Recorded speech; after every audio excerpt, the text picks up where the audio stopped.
মতভেদ থাকতেই পারে, এটাই স্বাভাবিক, কিন্তু সেই মতভেদের কারণে আমাকে খুন হতে হবে, গুম হতে হবে, সেই বাংলাদেশ আগামী দিনে হবে না। সেই বাংলাদেশ হবে আমাদের তারেক রহমানের নেতৃত্বের বাংলাদেশ, যেই বাংলাদেশের দল বল নির্বিশেষে এই সাংবাদিক বন্ধুরা সকলে নিরাপদ থাকবে। আজকে প্রবাসী এবং তরুণদের যে ভাবনা, আমি একজন রাজনৈতিক কর্মী হিসেবে মনে করি আমাদের ভাবনা অনেক আগের থেকে ছিল।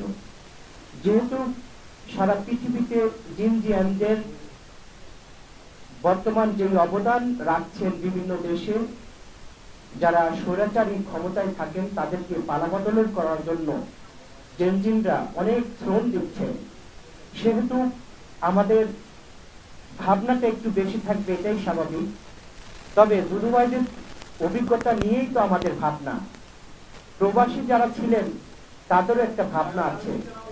আমরা মনে করি আগামী দিনে যেই রাষ্ট্র নির্মাণ হবে সেই রাষ্ট্র সকলকেই নিয়ে নির্মাণ হবে। যেই রাষ্ট্রে আর আমরা দেখব না কখনো আমার বোন সীমান্তে ফেলানির লাশ কাঁটাতারে ঝুলে থাকে। আমরা যেই রাষ্ট্রে দেখব না আমার বোন সকালবেলা ঘুম থেকে উঠে প্রেস ক্লাবের সামনে আকুতি করে তার স্বামীকে খোঁজে, সেই বাংলাদেশ আমরা দেখব না।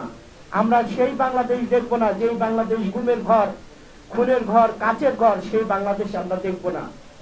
রাজনীতি সারা পৃথিবীতে আছে, রাজনীতি থাকবে, কিন্তু রাজনীতির অপরাধে আমি বছরের পর বছর আমার সন্তান, আমার মা, আমার বাবার কাছে যেতে পারবো না, সেই বাংলাদেশ আমরা দেখব না। মতভেদ থাকতেই পারে, এটাই স্বাভাবিক, কিন্তু সেই মতভেদের কারণে আমাকে খুন হতে হবে, গুম হতে হবে, সেই বাংলাদেশ আগামী দিনে হবে না। সেই বাংলাদেশ হবে আমাদের তারেক রহমানের নেতৃত্বের বাংলাদেশ, যেই বাংলাদেশের দল বল নির্বিশেষে এই সাংবাদিক বন্ধুরা সকলে নিরাপদ থাকবে। আমরা দেখেছিলাম সাগর রুনির কি পরিণতি হয়েছিল, তার বিচার কিন্তু আজও পর্যন্ত আমরা পাইনি। আমরা দেখেছিলাম শাপলা চত্বরে কি হয়েছিল, আমরা দেখেছিলাম ফেলানিকে কিভাবে হত্যা করা হয়েছিল, বিশ্বজিৎকে হত্যা করা হয়েছিল, আমরা দেখেছিলাম সেই পিলখানা হত্যাকাণ্ড। এই যে হত্যাকাণ্ড আমরা গত 17 বছর শুধু দেখেই গিয়েছি, আমরা কিন্তু থামাতে পারিনি। কিন্তু 5ই আগস্টের পরে যে সুযোগ এসেছে, সেই সুযোগ লেগে তরুণ, যুবক, বৃদ্ধ সকলকে নিয়ে একটি রাষ্ট্র নির্মাণ করতে হবে।